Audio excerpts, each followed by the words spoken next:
కానీ మీ group 1 paper ఎట్లా evaluation అయిందో డివిజన్ బెంచ్ జడ్జిమెంట్ కూడా అంత స్పీడ్గా ఎవాల్యుయేషన్ అయింది. టైం తీసుకోలేదు, కనీసం టైం తీసుకోలేదు. 200 పేజీలు చదవడంలో నాకైతే ఒక 4-5 గంటలు అయితే పడుతుంది.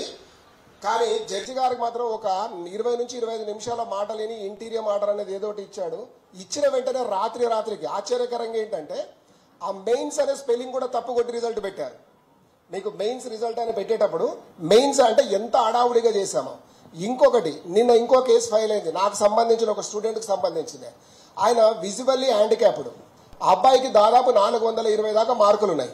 కానీ 418 ఉన్నోడికి జాబ్ వచ్చింది సేమ్ కేటగిరీలో, సేమ్ క్వాలిఫికేషన్స్ ఉన్నాయి. ఈయనకి ఏ క్వాలిఫికేషన్ ఉందో 2 మార్కులు తక్కువ ఉన్న వారికి అదే ఉద్యోగం వచ్చింది. అసలు నిజంగా మెరిట్ బేస్డ్గా రావాల్సింది ముందున్న ఆయనకే కదా. సేమ్ కేటగిరీలో ఉన్నాడు, సేమ్ విజువల్లీ హ్యాండిక్యాప్డ్లో ఉన్నాడు, సేమ్ ఎలిజిబిలిటీస్ ఉన్నాయి, కానీ మార్కులు తక్కువ ఉన్న వాళ్ళకి ఒకటి వచ్చారు. ఇంకొక అంశం మీరు బాగా గమనించిన దాంట్లో కొంతమంది మిత్రులు తీశారు, అదేంటంటే నాన్ లోకల్ అనే ఇష్యూ. అసలు నాన్ లోకల్ రిజర్వేషన్ లేదు. 370D ఆర్టికల్ ప్రకారం మనం కనుక చూస్తే అది మెరిట్. తెలంగాణ ఉద్యమానికి మూలమే ఆ యొక్క ప్రెసిడెన్షియల్ ఆర్డర్. ఎందుకు? నీళ్లు, నిధులు, ఉద్యోగాలు అన్నప్పుడు అప్పుడు స్టేట్ క్యాడర్ పోను, జోనల్ క్యాడర్లో 60-40, తర్వాత multi zone 60-40, zonal 70-30, district post 80-20 ఉన్నప్పుడు 20 మెరిట్, 30 మెరిట్, 40 మెరిట్ అనే మనం ఆ రోజు పెద్ద తెలంగాణ ఉద్యమాన్ని నడిపాం. మళ్ళీ ఈరోజు అది నాన్ లోకల్ అని కొత్తగా అది నాన్ లోకల్ కాదండి, మెరిట్. ఒక అంశం. 2, నాన్ లోకల్ వాళ్ళు ఎవరైనా ఇక్కడ అప్లై చేసి రాసుకోవచ్చు, మెరిట్లో రావాలి, కానీ వాళ్ళు జనరల్లో కాంపిటీట్ అవ్వాలి.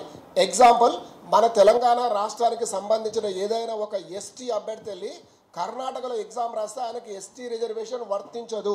కానీ ఇక్కడ మాత్రం ఎంత పొరపాటుగా అంటే, నేను కొన్ని పదాలు వాడకూడదు కాబట్టి వాడట్లేదు, పార్లమెంటరీగా ఉండదు, పైగా నన్ను ముందు టీచర్గా చూసిన సంఖ్య ఎక్కువ కాబట్టి అందుకని చెప్తున్నది ఏంటంటే అంతగా వాడకూడని పదాలతో చెప్పుకోవాల్సి వస్తుంది. ఆ ఎస్టీ కోటాలో ఒకరికి, బీసీ-డి కోటాలో ఒకరికి, లేకపోతే ఇంకో అసలు నాన్ లోకల్ పిల్లలకు మన దగ్గర రాదు ఫస్ట్ ఆఫ్ ఆల్. రెండవది వచ్చేసి టాప్ ర్యాంకర్లకు కూడా వచ్చారు. నేను నిన్న ఒక విద్యార్థి ద్వారా విన్నాను, కొంచెం కాన్ఫిడెన్షియల్గా నమ్ముతున్నా. మీరు ఇప్పటివరకు ఒకటి అనుకుంటున్నారేమో, ఆంధ్రప్రదేశ్కు సంబంధించిన అభ్యర్థులు నాన్ లోకల్ కోటాలో మన దగ్గర వచ్చారని. నేను నిన్న ఒక ఆశ్చర్యకరంగా విన్నా, పంజాబ్, మహారాష్ట్ర వాళ్ళు కూడా ఉన్నారంట. నేను ఆంధ్రప్రదేశ్లో వచ్చిన దగ్గర కూడా పెద్దగా అతిశయోక్తి లేదు, ఎందుకంటే తెలంగాణ మూమెంట్ పేపర్ చాలా నిర్లక్ష్యంగా ఎవాల్యుయేట్ అయింది, అందరికి అవే మార్కులు పడ్డాయి. సరిపోయింది. తెలంగాణ చరిత్రకు వచ్చే వరకు వాళ్ళు శాతవానులు చదివారు, మనం శాతవానులు, ఇక్ష్వాకులు ఎంతో కోరిలేట్ ఉంది, పోనీ ఎటుపోయిన సోదరభావం అనుకుందాం. అసలు మనకు ఏ మాత్రం మన సిలబస్తో సంబంధం లేని వాళ్ళు కూడా మెరిట్ కేటగిరీలో ఎట్లా వచ్చారో నాకు అర్థం కాదు. ఈవెన్ యూపీఎస్సీ రాసిన యాస్పిరెంట్స్ అబ్బా వాళ్ళు బాగానే వచ్చింది అనుకుందాము, కానీ అది పేపర్ మన సిలబస్కు యూపీఎస్సీ సిలబస్కు చాలా తేడా ఉంది. కనీసం ఒక 300 మార్కుల పేపర్ ఎక్స్ట్రా ఉంది మనకు యూపీఎస్సీతో పోల్చినప్పుడు, అంటే సేమ్ సిలబస్ లేనప్పుడు. అప్పుడు ఎట్లా జరుగుతుందో మనకు ఆశ్చర్యంగా కొన్ని ఉంటాయి.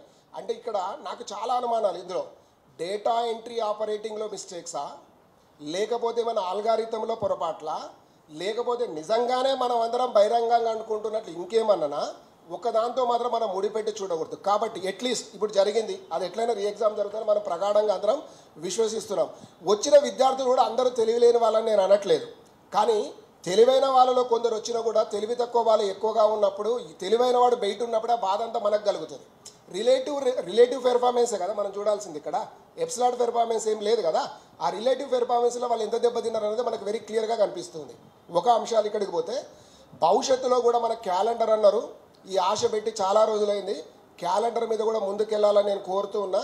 దీని విషయంలో కూడా అక్క మనతో పాటు ఖచ్చితంగా నడుస్తుంది అన్నది నాకు తెలుసు. ఎందుకంటే ఆ రోజు అంబేద్కర్ విగ్రహం అసెంబ్లీ ముందు పెట్టిన నిరాహార దీక్ష నుంచి ఏపీపీఎస్సీలో 2011లో చేసిన ధర్నా కానీ, రాష్ట్ర వ్యాప్తంగా ఆ రోజు తీసుకున్న ప్రముఖమైన అన్ని కార్యక్రమాలు, అది చిన్నదైనా పెద్దదైనా ముందుండి నడపడం వల్లనే అక్కడ దాకా అన్ని వ్యవహారాలు వచ్చినవని నమ్ముతూ, మళ్ళీ ఇది కూడా అదే విధంగా ముందుకు తీసుకెళ్లేటప్పుడు ఇప్పుడు జరిగింది, కానీ రేపు రావాల్సింది కూడా ఖచ్చితంగా ఒక పద్ధతి ప్రకారం చేస్తేనే మనం యువతలో విశ్వాసం నింపుతాం.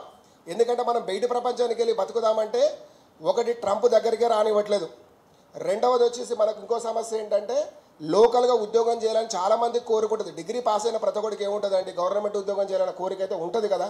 అదే మనకేం ఫ్రీకి ఇవ్వట్లేదు, వేలంపాట్లో ఇవ్వట్లేదు, లేకపోతే ఇంకోటి లేదు. మనకు మిగిలింది చదువు ఒక్కటే. మన కెపాసిటీ ప్రూవ్ చేసుకోవడానికి, మన నాలెడ్జ్ ప్రూవ్ చేసుకోవడానికి, మన టాలెంట్ ప్రూవ్ చేసుకోవడానికి.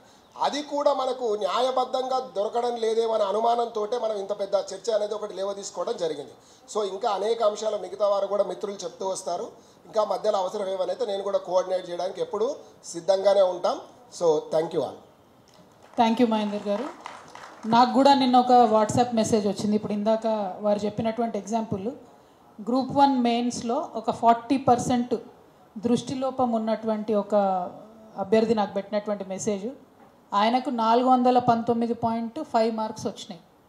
కానీ సేమ్ ఆయన కమ్యూనిటీ ఉండి, ఆయన కేటగిరీలోనే ఉండి, అన్నీ సేమ్ ఉండి, ఆయన కంటే 32 మార్కులు తక్కువ సాధించినటువంటి అతనికి జాబ్ వచ్చింది, ఆయనకు రాలేదు. ఇక మరి ఇది ఎక్కడి న్యాయము? 32 మార్కులు తక్కువ వచ్చిన వానికి ఉద్యోగం వచ్చి ఈయనకు రాలేదంటే ఎంత అన్యాయము, ఎంత దారుణంగా ఈ పేపర్లు దిద్దిండ్రు అనే విషయం స్పష్టంగా అర్థమవుతున్నప్పటికీ కూడా ప్రభుత్వము మరి దిగిరాకపోవడం అనేది కేవలం వారి యొక్క అహంకారానికి నిదర్శనం తప్పితే ఇంకోటి కాదు. వారు దిగి రావాలని చెప్పి నేను డిమాండ్ చేస్తూ ఉన్నా.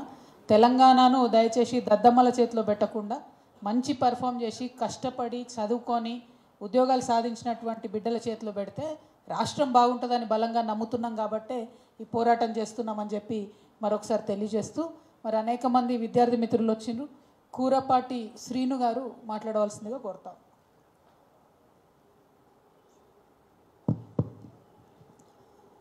అందరికీ నమస్కారం అండి.